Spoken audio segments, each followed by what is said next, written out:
अब क्या खुलुमबाय नोंनो मोनबा आं मोनसे गोदान भिडिअ फिरसे बरायहरनाय थालायबाय ट्रेनिं खालामो आं ब्लेडजों आगोलहाय आं उन्दैबा क्लास 3-4 फरायबा जोंनाव सासे मावग्रा दंमोनलै मावग्रा ओमफ्राय बियो मालाय बिदिजों खालामोमोन ओमफ्राय बिदिजों खालामनानै आंबो बै समाव उन्दैमोन गासिबो ट्राइ खालामनो लुबैयो ओमफ्राय आंबो हबाय हनानै मास्टार जानो नागिरबायमोन नालाय ओमफ्राय ओरै हख्लाबनानै लानानै ओमफ्राय दानाथ' मा खालामनो रायजासिगोन मादैमोनजों बे समाव आं मादैमोनाव थायोमोन आरो मसलपुराव ओमफ्राय मादैयाथ' रायथारगोन ना ओमफ्राय जोंना सासे खोन्थाग्रा मानसि दङ खोन्थाबाय मादैनो माने खाजोल फोननानै लादोंमोन आरो होमबाबोथ' मिथियोना खाजोल फोनबाबो मादै इदि होननानै इदिथ' नारायण बा सासे सालाखि थाखायो दा ओमफ्राय रायजाबाय ओमफ्राय बिनिफ्राय गारबायमोन आङो बे खामानिखौ आरो ओमफ्राय हाबा जाफिननाय नङा एसे देरनानै खालामफिनबाय आरो आं जेनेबा रोंबाय माबाय एसे माबानानै खालामफिनबाय आरो दा बेजों जाबाय नै मावखांबाय बासायलायबायना 20 थाखा ओमफ्राय थांबाय थानो लांग्रायाबो सोलाबा नालाय आसुगुर हानो मामि आसुगुर हास्रांनानै होनसै आसुगुरबो हानो रोङा नोंनिखौ हाखांखानायसै माबा मैया अखा हानानै दे हम बेखौ अखा हाबा दाहाय माबाफिनलायनोसैब्रा मा आयौ दिनै रबिबार नालाय हानानै होनसै आसुगुरबो हानो रोङा ओमफ्राय बावबाय थायो आंहाबो देरबाय नालाय आंनि खाथियाव बारा थाला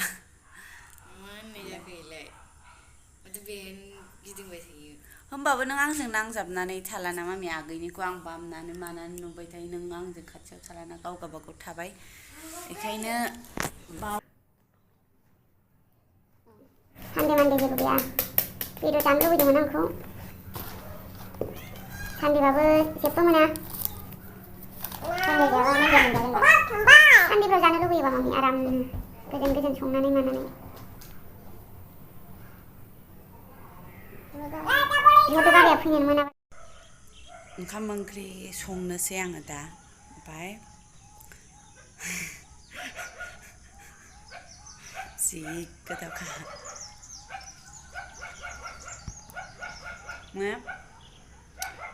फिसाया बेदर होनानै थांबाय आरो आं जि गोसोखांगासिनो जोंमोन बेदर मोनजाबा होननानै मामिनि सिगाङाव रागा जोंदोंमोन आरो आं माने सानदेबाबो सानदे जेबो स्पेसियल जाया बिदि होननानैसो रागा जोंदोंमोन आरो ओमफ्राय बोरै इदि होफैब्रा माने फैब्रबनानै होनानै थांबाय आरो मोजां मोनलायबाय ओमफ्राय आं दा संसै बेखायनो बेखौ नुनायखाय जानायनि ना बेदर जानायनिखौथ' बानायनो हाया नै बिदिखौसो माने आङो फिथाइफोरखौ बिराद मोजां मोनो आरो ना बेदरनिखौ आं बिराद गियो फुंजानो गियो बिरादनो ओमफ्राय फिथाइफ्राथ' बिदि बांद्राय फुङाना जेनेबा बांद्राय मेजेम फेट बुस्थुआ थाया नालाय जाबाय नोंथांमोनहा थाइसेल'सैमोन नालाय आङो सिरि जाखुमाबाय लोगोफोर गथ'फोरनो खोन्थायासै थाइजौ ना दाउ बेदर लाबोदों सानदोंमोन आं लोगोफोर ओमफ्राय दाउ बेदर नङा बोरमासो आमोननो जोंना मास्टार शेफनि बायदि नंलायालै माला ओमफ्राय सामब्रामखौबो नै प्लेटसे हानानै लाखाबाय टमेट' थाइनै होगोन बेदरा ओमफ्राय नोरसिं बिलाइ अभी कड़ी पत्ता को अच्छे से पकने देंगे ना डाले को फिर इस तरह से मिलाते जाएंगे 110 थाखानि माइरंखौ संदों आं दिनै मैं देसी स्टाइल में बना रही हूँ देसी स्टाइल बिल्कुल आसान तरीके से ऐसे ही बनाओ बस नमक लगना चाहिए वैसे भी मटन स्वादी होता है अब इसमें डालेंगे ये या फिर इसको मिलाएंगे अब डालेंगे पिसा हुआ अदरक लहसुन का पेस्ट और नमक हल्दी जो भी मसाला इसमें डालेंगे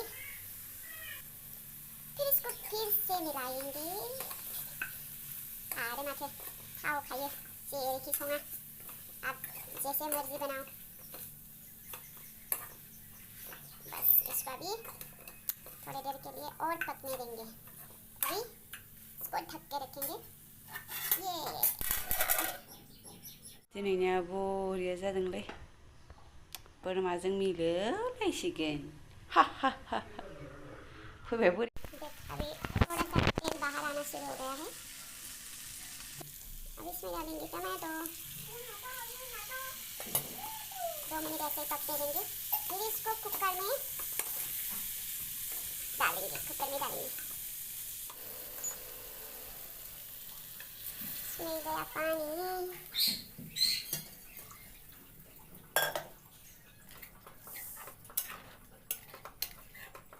अब इसको कुकर में डालेंगे कम से कम 7-8 सीटी आने तक। बस हमने कुकर का सीटी निकाल दिया है।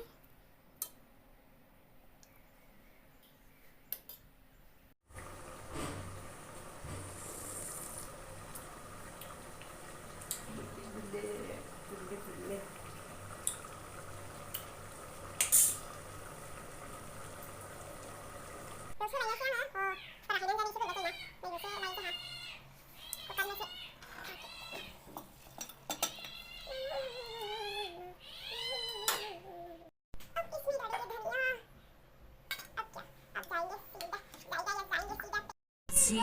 गोथाव जाखाबाय टेस्टि एसे बोरैबा नुदों कालारखौ ओमफ्राय नै मोगथाङाव मोजां नुथारदों बरिया वा गोथावबा हायावसो जायो जोंहा बोरियाव जाया जाखांबाय आं सासेया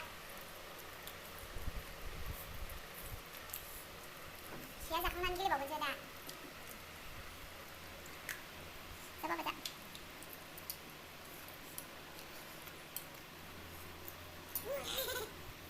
एसे बानलु गोसाबाथाय जानो हाया ओइफोरखौ नाहरनाङा लोगोफोर मानो होनबा बैयो आथिं गाहुग्रा बैयो बाबानि गांसे गांनै गस्ला माने एखमबा सिला सिलि मैयानि आरो बे सुवाखै दिनै दुगैयाखै नालाय ओमफ्राय दिनै अखा हानायखाय गोजांदों लोगोफोर गोजांदों ओमफ्राय आं दानो दुगैथ'ला ओमफ्राय आंनालाय माथो ना होमबा खामानिफ्रा नै बेडशिट सोलायलायबाय नालाय बनोसैलाय एथबां गिदिर गिदिर सोरबा खामानि मावनो हायो नामा जेबो गैया नालाय बेडशिटआ सोलायबाय गांनै नांगौ ओरै खेबसेनो मोनथाम सारफाय लगायबाय नालाय ओमफ्राय गरमाव दा मोदोम नांलायनो बायोना बेखायनो नैबे सिंगेल बेडशिट बे डाबल बेडशिट बिसनाफोर बग्रोनोसै माग्रोनोसै ओमफ्राय दाहाय दै गुदुं फुदुंनानैसो दुगैगोन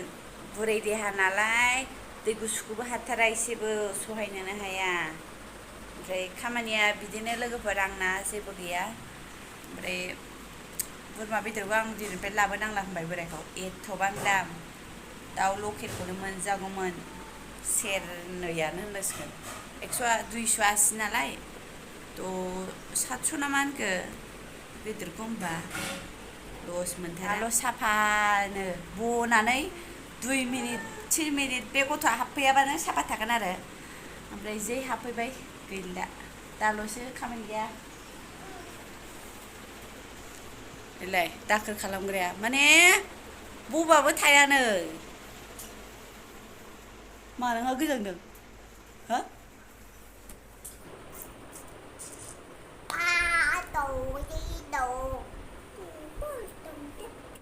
बेफोरखौनो देखायसाबबाय आङो नोंथांमोननि सिगाङाव आंहाथ' जेबो गैया नालाय